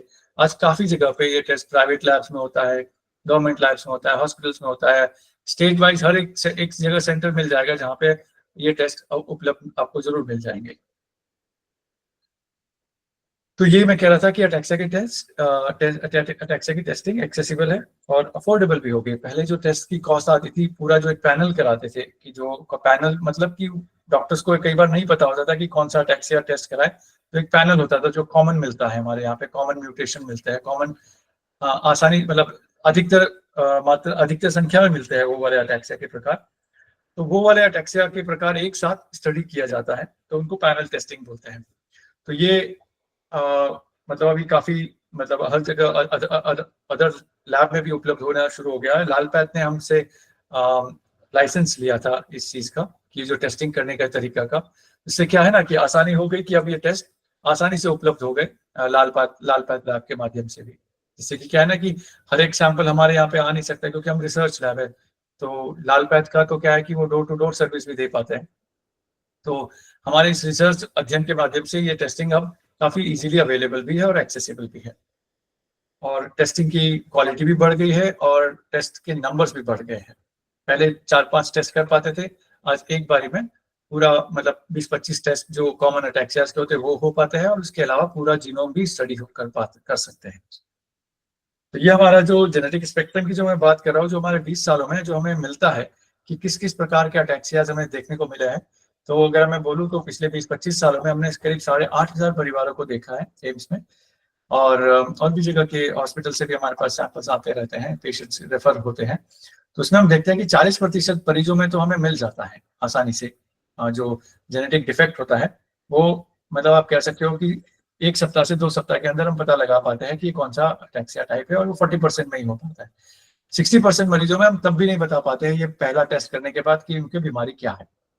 तो 40% जिसमें हम बीमारी का पता लगा पाते हैं उनमें जो होता है अटैक्सिया टाइप 1, SCA2, SCA3 जो डॉक्टर गायत्री बता रही थी, SCA7 जिसमें कि अटैक्सिया के साथ आंखों की रोशनी चली जाती है, SCA12 जो कि एक पर्टिकुलर समुदाय में मिलता है, ये इसमें ट्रेमर ज्यादा होता है, हाथों में कंपन ज्यादा होता है, वो वाला अटैक्सिया टाइप। ये भारत में ही मिलता है, बाहर बिल्कुल नहीं मिलता है। ऑलमोस्ट 7 या 8 परिवार से ज्यादा इसके मरीज नहीं मिलते हैं। भारत में इसकी काफी ज्यादा संख्या है, 500 से 600 मरीज तो हमारे रिकॉर्ड्स में है, और मैं समझता हूँ कि बहुत ही ज्यादा और भी नंबर्स होंगे इसके अगर सारे हॉस्पिटलों का रिकॉर्ड इकट्ठा कर लिया जाए। एक होता है फ्रीड्रिक अटैक्सिया टाइप। ये जो बाकी अटैक्सिया टाइप है ये थोड़ी लेट एज में शुरू होते हैं, मतलब जैसे कि 20-30 साल के बाद शुरू होते हैं। फ्रीड्रिक अटैक्सिया ये रेसेसिव टाइप का अटैक्सिया है, जिसमें कि रेसेसिव मतलब कि दोनों जो कॉपी है, एक माता की कॉपी और फादर की कॉपी, दोनों कॉपी में डिफेक्ट होना होता है बीमारी के होने के लिए। एक कॉपी में डिफेक्ट होगा, आपकी बॉडी में कुछ नहीं होगा, आप नॉर्मल लाइफ जिएंगे। लेकिन फ्रीड्रिक अटैक्सिया में क्या होता है, एक फ्रिटैक्सिन जीन होता है, वो उसकी दोनों कॉपी खराब हो जाती है। तो ये फ्रीड्रिक अटैक्सिया हमें 4% मरीजों में मिला है, इन पूरे जितने भी हमने मरीज को अभी तक हमने इन्वेस्टिगेट किया है। एक 5,500 लोगों की हमने एक स्टडी की थी, जिसमें हमने ये देखा था कि क्या ये जो आंकड़ा है, ये जो 40% हम डायग्नोज कर पाते हैं और 60% नहीं कर पाते, क्या ये हर सेंटर से जो मरीज आते हैं वहाँ हर जगह समान है, या कुछ सेंटर से डायग्नोसिस अच्छी मिलती है और कुछ सेंटर से डायग्नोसिस थोड़ी पुअर मिलती है। उसका हमने एक कंपैरिजन किया था, तो देखा गया कि सामान्य तौर पर 25 से 40% तक हम इजीली डायग्नोस कर पाते हैं, अगर भले वो कोई अगर एक्सपर्ट सेंटर भी नहीं है या अगर थोड़े कम एक्सपर्ट सेंटर है, जैसे एम्स तो बहुत बड़ा सेंटर है, टर्शरी सेंटर में माना जाता है, तो वहाँ के डॉक्टर ज्यादा एक्सपीरियंस है, तो कई सारे डॉक्टर्स का अवेयरनेस उतना नहीं भी है, फिर भी उनमें वहाँ से जो रेफर्ड मरीज होते हैं उसमें भी 20% तक हमें डायग्नोसिस इजीली मिल पाती है। तो ये टेस्टिंग की वजह से क्या होता है ना कि डेमोक्रेसी आ गई है थोड़ी सी, कि मतलब जेनेटिक टेस्ट करके पता लगाया जा सकता है। पहले अगर जेनेटिक टेस्ट नहीं था तो सिर्फ मरीज के लक्षण देख के बीमारी को पता लगाना होता था। आजकल क्या है कि जेनेटिक टेस्ट कर लो, उससे पूरा क्लियर हो जाता है कि कौन से टाइप का अटैक्सिया है। तो ये एक थोड़ा डेमोक्रेटाइज हो गया है कि अब हर एक के पास सुविधा उपलब्ध है, टेस्टिंग होने की फैसिलिटी मौजूद है।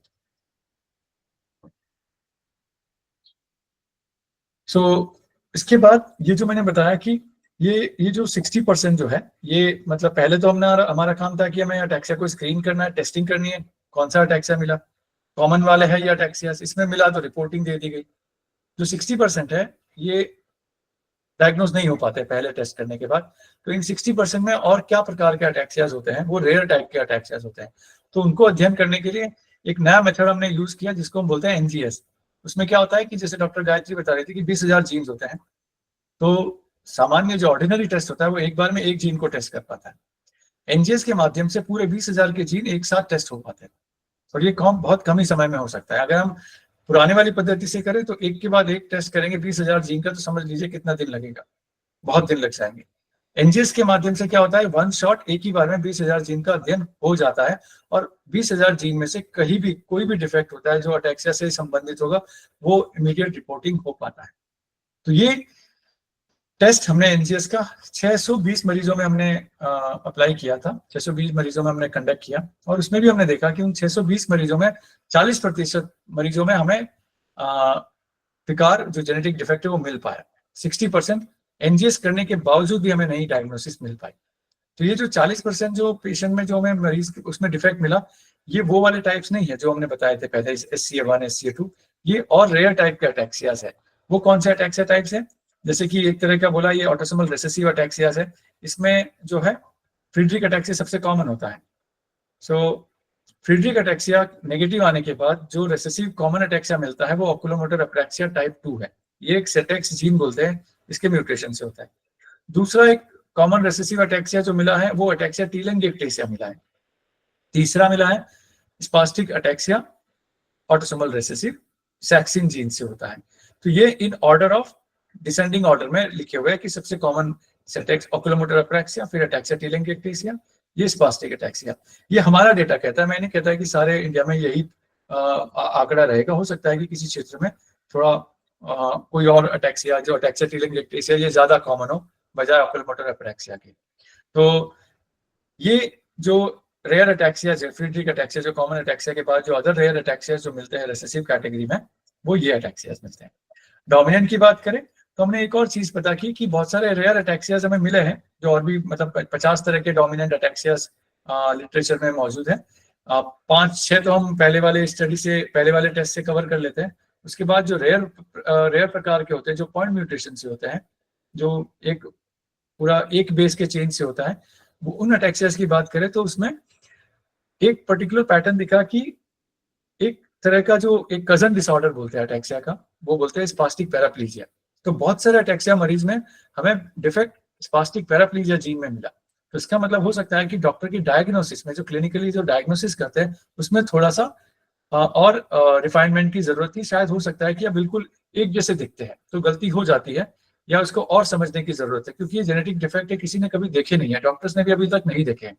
जब हम ये टेस्ट कर लेते हैं तो जब हम ये रिपोर्ट वापस डॉक्टर के पास जाएंगे तो डॉक्टर वापस मरीज को बुलाएगा और फिर उसको वापस से अध्ययन करेगा, और वो अपने रिकॉर्ड में रजिस्टर कर लेंगे कि नेक्स्ट टाइम अगर ऐसा मरीज आएगा तो वो उसमें संभावना स्पास्टिक पैराप्लीजिया के भी देखेंगे अटैक्सिया के अलावा।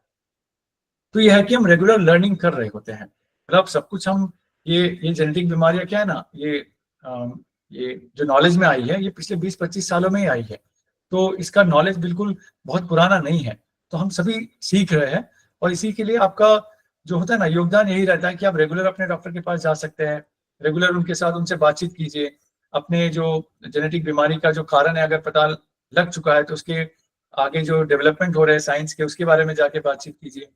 या फिर है कि जो कारण अगर आपको पता नहीं चले हैं उन कारणों के लिए और क्या टेस्ट किए जा सकते हैं, उनसे संबंधित बातचीत कीजिए। और भी नए प्रकार के अटैक्सिया दिन ब दिन उनकी खोज होती जा रही है। तो धीरे धीरे ये हम भी अपना नॉलेज बढ़ा रहे हैं, और ये भी हमारा पहला ही ये बड़ा स्टडी किया है हमने 600 मरीज का, जो कि हम ये एनजीएस टेस्ट करते हैं। महंगा होता है, एक टेस्ट की कॉस्ट कम से कम 15-20 हज़ार रुपये आती है। ये हमने रिसर्च के माध्यम से किया था। तो ये अलग अलग प्रकार के जो अटैक्सिया टाइप मिले हैं, जो पहले जो हमने बताया था कि ये कॉमन अटैक्सियास थे, अब अगली बात करें तो ये रेयर टाइप के अटैक्सियास हमें अपने भारतीय जो समुदाय है मरीजों का, अटैक्सिया के मरीजों में हमें मिला है। एक और नया प्रकार जो कि रिपीट से संबंधित है, रिपीट मतलब जो वो बताया था उन्होंने कि जो टैंडम एक के बाद एक जो कोडॉन होते हैं वो रिपीट होते हैं, उसी से संबंधित एक और नया प्रकार का जो अटैक्सिया मिला था उसको SCA27B बोलते हैं। इसकी अभी काफी ज्यादा इंटरेस्ट आया है कम्युनिटी में, क्योंकि ये एक बहुत पुराना अटैक्सिया है जो कि हमने भी अध्ययन किया है हमारी अटैक्सिया के समुदाय में। जो मैंने बताया कि हमारे पास जो डेटाबेस है 8,500 मरीजों का, उसके अंदर जाके हमने खोज किया और उसमें हमें कम से कम 23 मरीजों की जानकारी मिली है कि 23 मरीजों में SCA टाइप 27 मिला है। और उसके अंदर होता अटैक्सिया ही है, उसके अंदर 1-2 सिम्टम्स होते हैं अलग से, जिससे कि डॉक्टर आसानी से पता लगा पाते हैं। उनमें चक्कर आने की संभावना होती है, और एक और होता है कि आंखों की जो बॉल्स होती है वो थोड़ी मूवमेंट करती है दाएं बाएं देखने के समय। तो ये वाला जो अटैक्सिया है वो 23 मरीजों में हमें मिला है। हमने करीब 1,500 लोगों को ही टेस्ट किया था शुरुआत में। अभी हम और अगर उसको अध्ययन करें तो हमें इसकी और संख्या मिल सकती है। फिर हमने ये भी देखा, मैंने बताया कि म्यूटेशन जब डिफेक्ट पता चल जाता है तो हम उसकी उत्पत्ति के बारे में शोध करते हैं कि कब आया, कैसे हुआ, इंडिया में कैसे आया अचानक, या अचानक हो गया या पहले से चला आ रहा है। तो हमने ये देखा कि ये जो SCA27 है इसकी उम्र पता लगाने की कोशिश की, ये कब आया है इंडिया में। तो देखा कि कम से कम हमारे अध्ययन से पता चला कि 22,000 साल पहले इसकी एंट्री हुई है इंडिया में। तो कुछ पूर्वज जो हमारे यहाँ पे जो 22,000 साल पहले रहते थे उनमें ये डिफेक्ट विद्यमान रहा होगा, और उसी की वजह से आज बाकी जो पेशेंट देख रहे हैं वो उन्हीं की डिसेंडेंट्स है, मतलब उन्हीं के ऑफस्प्रिंग है या उन्हीं के परिवार से जुड़े हुए लोग हैं। तो ये एक नया अटैक्सिया जो हमें पिछले साल मतलब हमने इसको अध्ययन किया था, पहली बार पता चला था इंडिया के लिए, और अभी ये बाहर इसकी काफी ज्यादा चर्चा है इंटरनेशनल कम्युनिटी में, क्योंकि ये यूरोप से ज्यादा मिलता है ये SCA27B, और इससे संबंधित काफी रिसर्च ट्रायल ड्रग के बारे में बातचीत होना शुरू हो गया है। तो ये आने वाले समय में हमें और भी केसेस देखने को मिल सकते हैं इसके। अभी मैं बात करूंगा रिपीट वाले अटैक्सिया में, मतलब हम जैसे कि ये बताया मैंने स्पेक्ट्रम की बात की है। अब हम चलते हैं कि ये खोज मतलब पता लगाने के बाद जैसे हमें पता चल गया कि ये डिफेक्ट क्या है, बीमारी का कारण क्या है, हम आगे क्या रिसर्च कर रहे हैं, हमारी तरफ से क्या और पहल है जो जारी है, उसके बारे में मैं कुछ बताना चाहूंगा। तो जैसे कि बताया था डॉक्टर गायत्री ने कि फ्रीडरिक अटैक्सिया एक रेसेसिव टाइप का अटैक्सिया होता है। तो उसके अंदर जो GAA कोडॉन होता है ये बार बार रिपीट होता है, और इतनी संख्या में रिपीट होता है कि इसकी संख्या कम से कम 4 तक पहुंच जाती है। तो कम से कम जो बीमारी करने के लिए जो उसका संख्या होनी चाहिए वो 66 होनी चाहिए, लेकिन अक्सर हमारे मरीजों में जो हमें इसकी GA रिपीट की संख्या मिलती है वो 1000 के बाहर मिलती है, कभी 900 मिलती है, 1200 मिलती है, और जितनी ज्यादा संख्या होती है उतनी ज्यादा बीमारी का स्तर बढ़ा हुआ मिलता है। उससे क्या होता है, जो GA ये जो रिपीट है, जो कोडॉन है, ये जिस जीन के अंदर मिलता है वो जीन से प्रोटीन बनना बंद हो जाता है। जो मैंने बताया था कि DNA होता है, DNA से प्रोटीन बनता है RNA के माध्यम से, तो वो DNA से RNA नहीं बनता है, और RNA नहीं बनने से प्रोटीन भी नहीं बनता है। उससे क्या होगा, वो प्रोटीन जो फ्रीडरिक अटैक्सिया का जो प्रोटीन है वो माइटोकॉन्ड्रिया के लिए काम आता है। माइटोकॉन्ड्रिया एक ऐसा ऑर्गन है जहाँ पे हमारे सेल के अंदर एक सब ऑर्गेनल बोलते हैं, यहाँ से एनर्जी प्रोड्यूस होती है। हमारे बॉडी को या किसी भी सिस्टम को चलने के लिए फ्यूल की जरूरत होती है, तो ये जो फ्यूल होता है माइटोकॉन्ड्रिया से जनरेट होता है, पावर हाउस बोलता है, तो ATP का प्रोडक्शन होता है। तो अगर ये फ्रिटैक्सिन जो जीन है अगर ये माइटोकॉन्ड्रिया के अंदर नहीं बनेगा तो एनर्जी प्रोडक्शन घट जाएगा, उससे एनर्जी कम मिलेगी सेल को, और सेल डेथ होना शुरू हो जाता है। तो ये है एक मामला जो फ्रीडरिक अटैक्सिया का होता है। और उससे कौन कौन से जो अंग प्रभावित होते हैं वो है ब्रेन, जिससे अटैक्सिया होता है, हार्ट, जिससे हार्ट की डिसऑर्डर होता है, कार्डियोमायोपैथी बोलते हैं, पैनक्रियाज भी कई बार इसमें अफेक्टेड हो जाता है, जिससे डायबिटीज होने के चांसेस होते हैं। लेकिन हमारे मरीजों में देखा गया है कि बाहर के मुकाबले जो वेस्टर्न वर्ल्ड में जो दिखता है उसके मुकाबले डायबिटीज कम मिलता है हमारे मरीजों में, और कार्डियोमायोपैथी भी 50 से 60% मरीजों में ही मिलता है। बाकी सारे मरीजों में जो फ्रीड्रिक अटैक्सिया के होते हैं उन सब में अटैक्सिया तो होता है। हमारी तरफ से जो इसमें हमने पहल किया है वो हम इंटरनेशनल जो रजिस्ट्री है फारा जो बोलते हैं फ्रीड्रिक अटैक्सिया रिसर्च अलायंस, जिनके साथ हमने कोलैबोरेशन किया है और हम उससे एक इंटरनेशनल रजिस्ट्री का निर्माण किया है, एक समूह बनाया है जिसमें कि हम जो फ्रीड्रिक अटैक्सिया के जो मरीज है उनको हम रेगुलरली उनकी जो रोग की जो प्रगति हो रही है उनका हम आंकलन कर सके, उनका मूल्यांकन कर सके रेगुलरली। एवरी ईयर हम एक बार बुला के उनको 10 साल तक उनको स्टडी करेंगे ताकि ये पता चले कि इनकी बीमारी कैसे कैसे आगे बढ़ती है और बीमारी का स्तर किस प्रकार का है।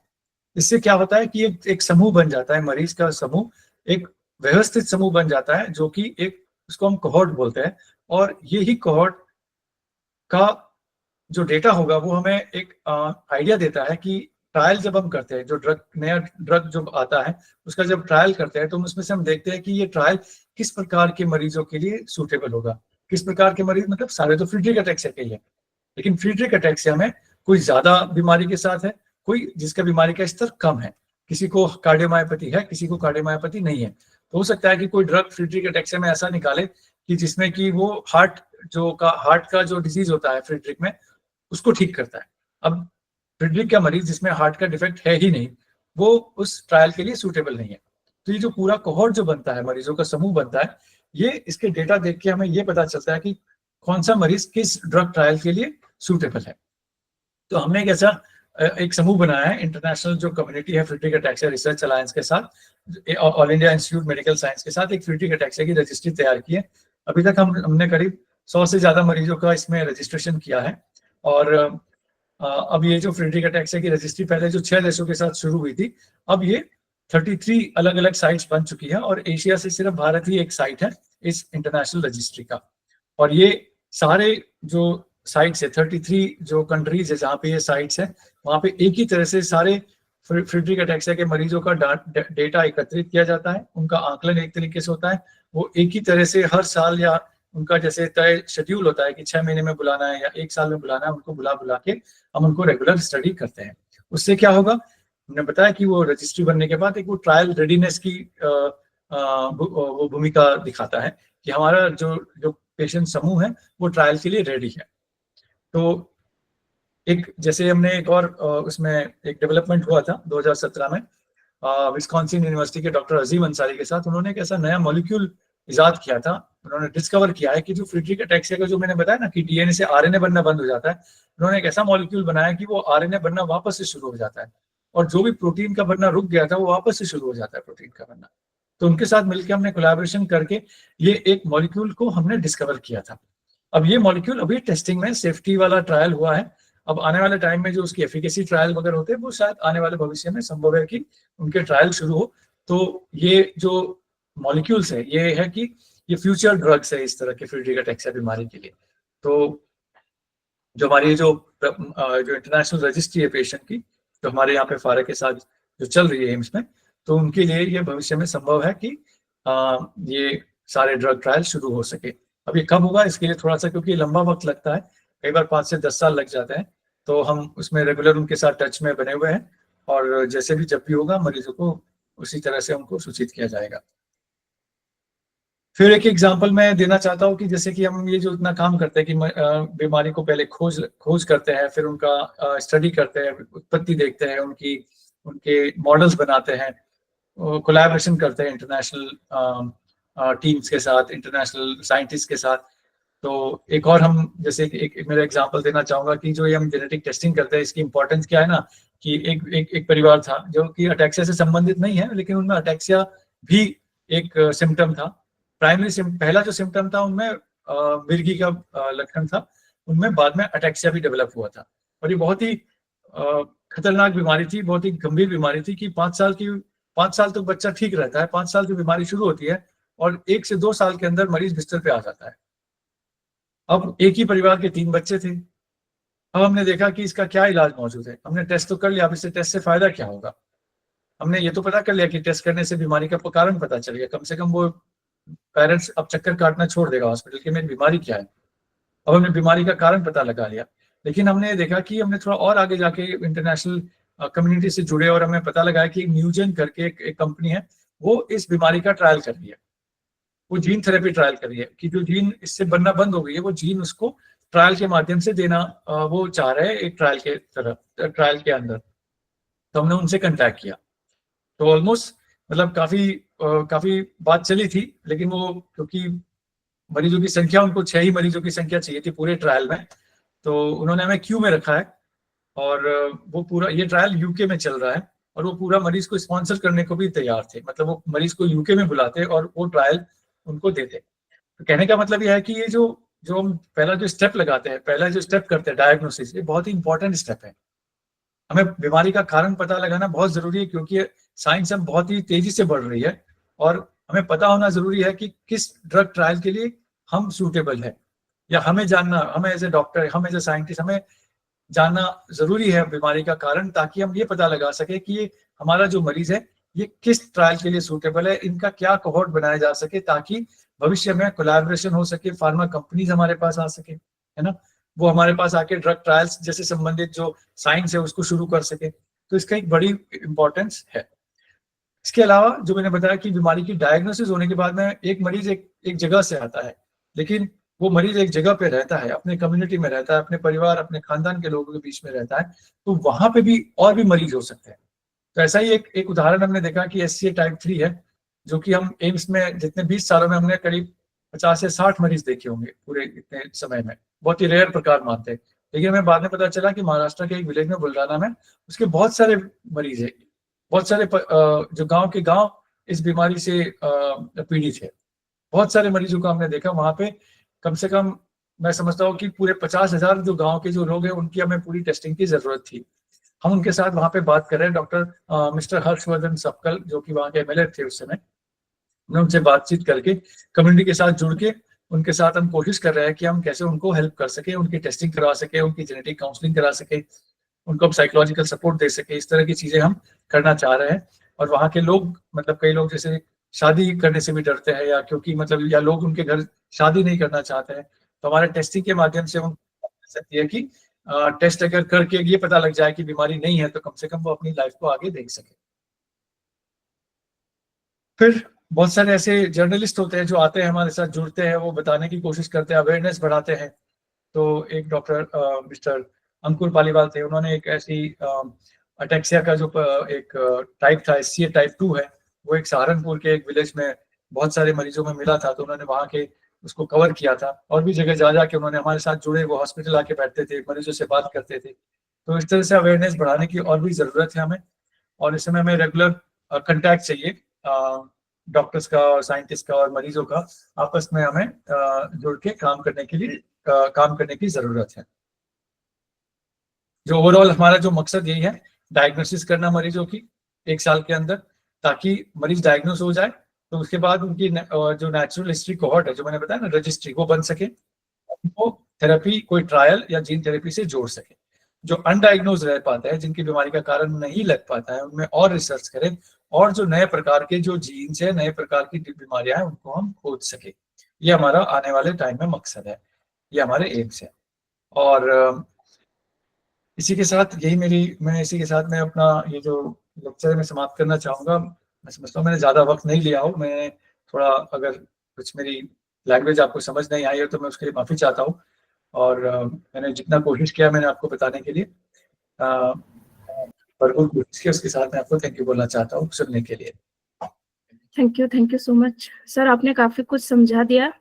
जो नहीं भी समझते साइंस, वो भी कुछ सीख गए होंगे आज, आपने बहुत अच्छे से समझाया। मैंने भी काफी कुछ बहुत अच्छे से डिटेल में जाना आज आपके सेशन के थ्रू। मैं आदित्य आपसे पूछना चाहती हूँ, क्या कोई क्वेश्चन आपके पास आए हैं चैट मैसेज में? Ma'am, there are few people, लोग हैं जो कुछ क्वेश्चंस पूछना चाहते हैं। भूषण बचाव करके हैं, वो 2-3 बार उन्होंने हैंड रेज किया है, एक बार पूछ लेते हैं क्या क्वेश्चन है उनका। मैं आप सबसे रिक्वेस्ट करूंगी, जिनके भी क्वेश्चंस हो, प्लीज 1 बाय 1 आप लोग अपने आप को अनम्यूट करके या फिर चैट बॉक्स में अपना क्वेश्चन दे करके पूछ सकते हैं। अभी हमारे स्पीकर्स डॉक्टर गायत्री और डॉक्टर फारूक हमारे साथ हैं, और हमारे अटैक्सिया के पैटर्न सर भी हमारे बीच हैं अभी जुड़े हुए। प्लीज आप पूछिए। भूषण जी, आप खुद को अनम्यूट करके पूछ सकते हैं क्वेश्चन।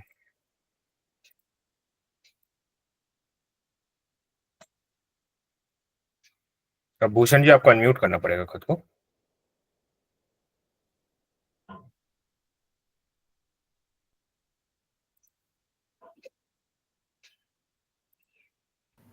ठीक है, जब तक भूषण जी को थोड़ा टाइम लगता है, कुछ क्वेश्चंस मेरे पास आए हैं तो मैं आपसे पूछ लेती हूँ। बेंगलोर से एक रवि कृष्णमूर्ति जी पूछना चाह रहे हैं कि हम इसको प्रिवेंट कर सकते हैं नेक्स्ट जनरेशन में ये पास ना हो, अटैक्सिया का कोई भी फॉर्म में जिसको भी प्रॉब्लम है, उन्हें पता है कि वो अटैक्सिया से सफर कर रहे हैं, तो क्या वो नेक्स्ट जनरेशन में ट्रांसफर ना हो, इसके लिए कोई आप सजेस्ट करेंगे? क्या उन्हें जेनेटिक काउंसलिंग हेल्प करेगी? कैसे वो रोक सकते हैं? और इसी से रिलेटेड एक क्वेश्चन और है कि टेस्ट ट्यूब बेबी के लिए फर्टिलाइजेशन जो हम करवाते हैं, तो क्या उस समय हम जीन्स को कंट्रोल्ड करके कंट्रोल वे में ऐसा किया जा सकता है कि नेक्स्ट जनरेशन में पास ऑन ना हो ये डिजीज? हाँ, सो जो फर्स्ट क्वेश्चन है जिसमें जैसे ही हमको टेस्ट करते हैं हमें पता चलता है कि ये जो पर्टिकुलर जीन है ये कौन से जो रूल्स है फॉलो करता है, इसका वापस आने का 25% रिस्क है, 50% रिस्क है, ये पता चलता है। उसके बाद हम क्या कर सकते हैं, जैसे अटैक्सिया, टेलेंजैक्टेसिया हो गया या फ्रेडरिक्स हो गया, जो बहुत ही जल्द दिखाई देता है, इवन इन पीडियाट्रिक एजेस आपको दिखाई देता है। तो हमने देखा है कि लोगों ने इसके लिए मतलब ड्यूरिंग प्रेगनेंसीज की जांच कि क्या टेस्ट कराना है, कौन सा जीन का, जब तक हमें नहीं पता एग्जैक्टली कौन सा जीन है एंड कौन सा पर्टिकुलर पोजीशन है, वो हम टेस्ट नहीं कर सकते। तो ये बहुत जरूरी है कि एग्जैक्ट डायग्नोसिस हमारे हाथ में होनी चाहिए। उसके बाद ड्यूरिंग प्रेगनेंसी या तो 12वें हफ्ते में एक टेस्ट होता है CVS based chorionic villus sampling, जहां पर हम टेस्ट कर सकते हैं, या 16 से 20 हफ्ते के बीच में पानी एम्नियोटिक फ्लूइड जो होता है उससे हम निकाल कर देख सकते हैं कि ये पर्टिकुलर फीटस जो है अफेक्टेड है या नहीं। तो उसके बेसिस पे वो डिसाइड कर सकते हैं। ये एक ऑप्शन होता है जहां पर प्रीनेटल हम प्लान करते हैं, इसे प्रीनेटल डायग्नोसिस बोलते हैं, जहां हमें पता है कि इतना रिस्क है और ये पर्टिकुलर बेबी अफेक्टेड है या नहीं, वो हम देख सकते हैं। दूसरा होता है कि जो IVF रिलेटेड क्वेश्चन था, तो एक IVF वाला प्रोसीजर भी होता है जिसको हम pre implantation genetic testing, genetic diagnosis, PGD PGT ऐसे बोलते हैं। तो इसमें क्या होता है कि स्पर्म एंड एग पेरेंट्स के ही होंगे, डोनर स्पर्म या डोनर एग नहीं, पेरेंट्स के ही स्पर्म एंड एग होंगे। पार्ट ऑफ द फर्टिलाइजेशन जो IVF में होता है, सिमिलरली वही सारे प्रोसेस होंगे, बट बिफोर वो इम्प्लांट कर पाए मदर में, वो जांच करेंगे कि वो, क्योंकि एक से ज्यादा एम्ब्रियो बनता है, 3-4 एम्ब्रियो जब बनता है, तो उसको वो जांच करके देखेंगे कि वो अफेक्टेड है या नहीं, और जो हेल्दी है उसी को वो प्लेस करेंगे। तो इसको प्री इम्प्लांटेशन जेनेटिक टेस्टिंग और डायग्नोसिस, ये प्रोसीजर को बोलते हैं। IVF के साथ ही होता है, उसके साथ एक एडिशनल टेस्ट करते हैं जिससे पता चलता है कि ये पर्टिकुलर बेबी जो है, फीटस जो है वो अफेक्टेड है। ये 2 स्टेप्स होते हैं। और जो लेट ऑनसेट होते हैं, जो मतलब आफ्टर 50 इयर्स 60 इयर्स ऐसे जो ऑनसेट के होते हैं, मोस्टली उसके लिए प्रीनेटल टेस्टिंग यूजुअली लोग करते नहीं है, क्योंकि हमें पता नहीं कि आगे जाके किसका क्या ट्रीटमेंट आए। तो ये बहुत सारे एथिकल और पर्सनल डिस्कशंस होते हैं, उसके बाद ये पूरी टेस्टिंग जो है प्लान होती है। Okay, alright. पूनम मैम, एक क्वेश्चन भूषण जी का है। भूषण जी, आप अनम्यूट करके पूछ सकते हैं। Hi, ma'am. Actually, my first questions है. Actually, my child is diagnosed with ataxia telangiectasia. Okay, so from the genetic test report, right? Means we observed that one of the copy of the gene, it is pathogenic, and another one is the VUS. Okay, so VUS in the sense that variant of uncertain significance means it is unknown basically. So is there a chance? So will this create a partial ATM protein? Because one copy anyways that is pathogenic, that is not at all working. So in the second copy, so what will be the case here? Yeah. So actually इसके jeans के जो भी हम variants होते हैं, इसके classifications होते हैं। बेसिकली हम देखो तो लास्ट 10-20 साल से ये जेनेटिक टेस्टिंग इतना इंडिया में एटलीस्ट 2014 के बाद ही बहुत पॉपुलर हुआ है। तो हर एक पर्टिकुलर जेनेटिक चेंज का हमारे पास सारा इंफॉर्मेशन नहीं है। We don't have information if every variant is pathogenic और not, because today we don't have. tomorrow it might change. So जब हम genetic testing कराते हैं, when the report comes, either it would be variant of uncertain significance, it will be likely pathogenic or pathogenic. Ataxia, telangiectasia जो है autosomal recessive condition है, जहां पर दो जीन दोनों भी कमजोर होना चाहिए for that particular condition to come up in an individual. तो जब आपने जांच कराया तो maybe one partner is pathogenic, one partner is carrying a silent variant which is pathogenic, which we know clear cut associated है. दूसरा जो है variant of uncertain है. तो इसका जो है we have to further do the follow. हमको देखना पड़ेगा कि exactly from whom is it coming. किसी और में भी फैमिली में किसी ये पर्टिकुलर वेरिएंट जो है जो हेल्दी है उनमें भी ये ऐसा है कि नहीं. अगर वो हो जाता है case then this variant is not associated, but since the child is affected, it's most likely ये mostly affected मतलब associated है, but इसका classification जो है change नहीं हुआ है. तो ये as the research advances, as many people would do functional analysis, दूसरे जगहों पे किसी ने ये वेरिएंट को रिपोर्ट किया होगा, तो ये इसका जो क्लासिफिकेशन है मे बी 1-2 साल के बाद चेंज भी हो सकता है. It can go towards likely pathogenic or pathogenic. I've not seen the variant, but that is also the case because since it's affected, likely ये particular variant को further family में भी study करना चाहिए affected and unaffected individuals. Okay, so can we refer some other database in the genetic testing? So they might have these genes they already identified. Yeah. So when was this diagnosis done? Like which? 3 years back. 3 years back, right? So first option is you can go back to the same doctor with whom ये diagnosis हुआ था. What they would do is they would simply share the report back to the primary laboratory where the test was done. So they are most equipped to see ये particular variant का आज की date में classification बदला है कि नहीं. Otherwise, you could approach a counselor or a clinical geneticist who can look for the databases and tell you कि इसका आज का classification क्या है. But they would also eventually go back to the primary lab and ask them to reclassify basis all the evidences that is out there. Yes, Dr. Farooq, you have something. No, I'm just wanting to add here, like say, basically that what Dr. Gayatri said was perfectly okay, meaning the report regarding report. And but you rightly pointed, Mr. Bhushan, that like if you can share report once with Dr. Gayatri, then we can talk. And then we also have done, like say, as I showed that we have done 620 patients, and we also found a lot of patients with ataxia telangiectasia. And if the same VUS defect is found in another patient in our group of patient, then 1+1 can make of diagnosis more confirmatory. Or maybe like say we are doing some more functional analysis, we'll keep that in record, that whenever we are performing a further test, we can include this particular variation. That's it I want to add. Thank you. Yeah. Thanks, Dr. Ines. I'm planning for the counseling. Okay. Yeah, we'll ask more questions in that. Surely, Bhushan. This would be really helpful because not only for you, but even for somebody else tomorrow, if the same variant gets picked up, they don't have to go through this process. They would directly know that it is pathogenic or the classification. Saves time for others. Yeah, just taking clues from this particular case. आज के माध्यम से या doctor Gayatri है या genetic counselling करते हैं doctor Puranic है, तो अगर जैसे बहुत सारे ऐसे मरीज जिनका ऐसे VUS वाला स्टेटस है, तो अगर ये रिपोर्ट अपनी कहीं पे एक सेंट्रल प्लेस में डिपॉजिट कर ले तो हम उनका रेगुलर आंकलन कर सके और अपना एक डेटाबेस बना सके, ताकि हम VUS को अगर जैसे फ्यूचर में अगर किसी ने इसको पैथोजेनिक बना दिया गया है तो हम उसको अपडेट कर दे और हम उसको पेरेंट्स को या फैमिली को रिपोर्ट कर सके. तो अगर एक ऐसा माध्यम हो जाएगा तो ठीक रहेगा. Surely, Dr. Farooq, that's a good idea. मैं टीम के साथ इस पे इसको प्रोसेस कर सकता हूँ. Give me some time and we'll be in touch on this thing. I made note of it.